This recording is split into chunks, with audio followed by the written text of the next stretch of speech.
Perhaps you want something in the disco genre, or maybe just a nice 60s sort of funkadelic thing. But that's got the touch wah, and that channel's called Boogie Nights. Fitting, right? Yeah. Now we have to appease the heavy metal guys. So this channel is called Thrashmaster.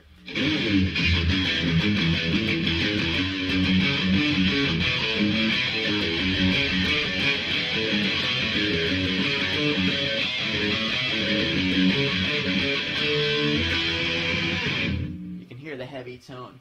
It's basically a combination of a great overdrive, nice amp preset, and a sine chorus. The chorus is what gives it that wet tone.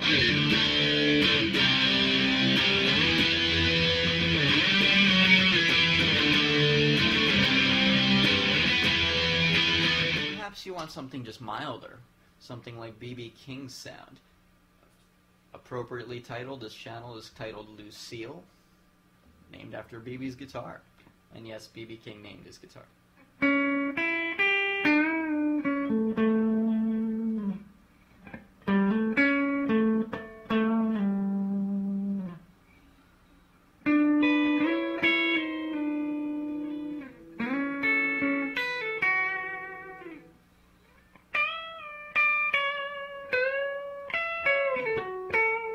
Now another great effect that's built in is the pitch shifter. Also can be set with an expression pedal if you happen to have one. You can plug it in the back. It's called a harmonic chimes on this preset, and it basically runs everything up a couple of octaves.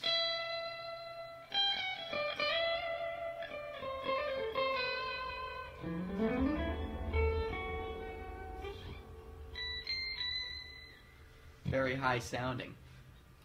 Titled harmonic chimes gives you a very interesting sound when you use harmonics on the guitar.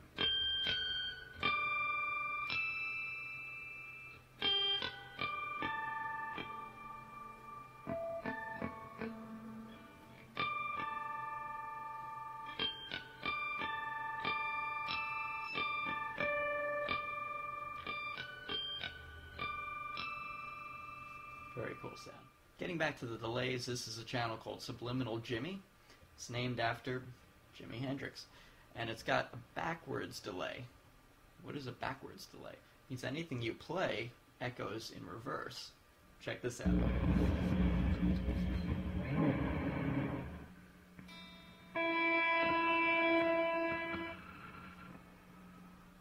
If I play up,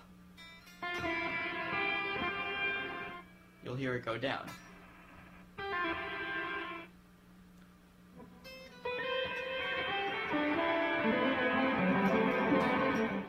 Now, one of the greats that I always loved was Brian May from Queen. And if you like Brian May's tone, they have a great channel on here called Rhapsody. Tiny bit of a flange and an overdrive.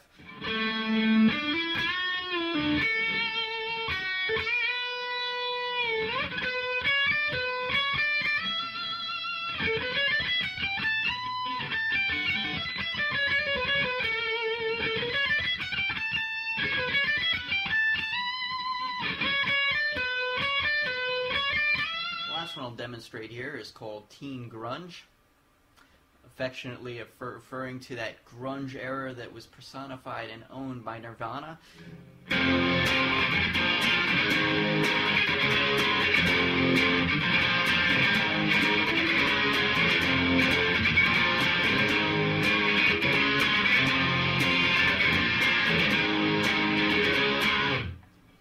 That sound is a straight drive with a nice little chorus behind it. Gives it a very unique sound. Sometimes you can get a similar sound using a delay pedal, but on this one it's the chorus. So that's the Fender Cybertwin, played through my purple PB Wolfgang guitar. The Fender Cybertwin that you just saw is for sale. I'm selling a used one. I've had it for many, many years, and it is in fact, as mentioned, the version 1. There is now a version 2. Just has a few extra effects and an extra input or output on the back, I think, but virtually the same thing. I'm selling it for $1,000. It lists at about $1,800. Let's look at some of the features. This thing's pretty equipped in the back. Takes a standard AC cable, which I have the one that came with it. It's extra long, which is very smart on Fender's part. We've got a foot switch, which is MIDI, as well as an expression pedal and a bypass pedal, which are standard 1/4 inch. It's got a full MIDI patch section, SPDI F output, headphones. It also takes, which I love, XLR output, so you can run straight to a mixing board through there, right into your PA, any which way you can have it, as well as a standard effects loop.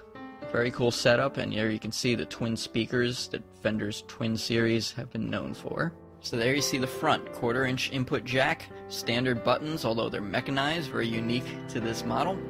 4 quick access channel buttons that you can access at the floor on a board, as well as built-in tuner, a noise gate that's seriously effective, kills all kinds of humming and buzzing and other hissing sounds without squashing the sound, probably one of the best noise gates I've ever used, and a tap tempo button. There's about 100 effects built in. They're user and non-user. Your user ones are exactly the same as the non-user ones, except that you can tweak them, save them, and make your own without losing access to the original presets.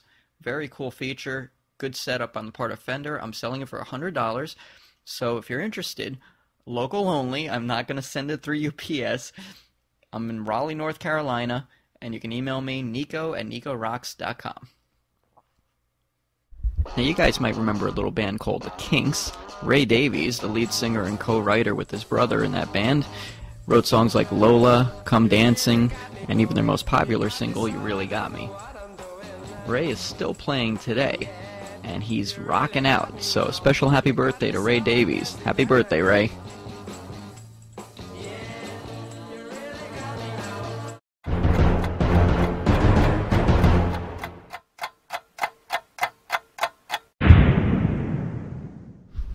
Okay, this is an ad from the Craigslist Best Of. I dug it up because it's really amusing, so if you guys haven't seen this, the title is Frankenpick, and the guy just wrote this whole elaborate description of this guitar pick saying, you know, all the technical aspects of it, but let's take a closer look at some of the wording in the picture.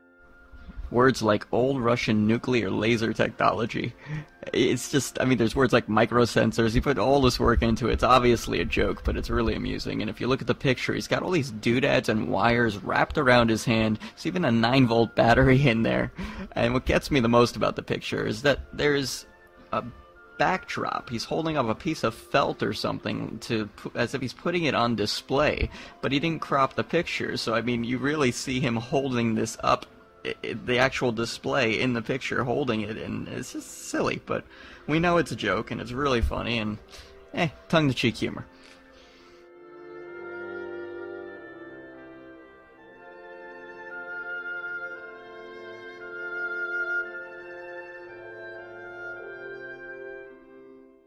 Now, what do a wine glass, a man on fire, a guy jumping, and a guitar player have in common? Oh, you can figure it out? They're all on the same ad. That's the only thing they have in common. This is an ad for a guy's YouTube video. He played an acoustic version of House of the Rising Sun and wants us all to check out his video. I clicked the link. I couldn't find the video, so hopefully it was a good one, but I guess I missed out. And I pulled this out of the Best Of because this is how you rant when you don't like somebody at a record store. You don't go on Craigslist and curse them off. You don't go on there and say, don't ever shop there, blah, blah, blah. It's all childish. Use a little creativity, I say. Dear Mr. Hipster Record Store Clerk, thank you for judging me on the CD I bought yesterday. Our passive-aggressive altercation made me realize how conformist I am for buying an old Rage Against the Machine album. Your condensation was just the intellectual wake-up call I needed.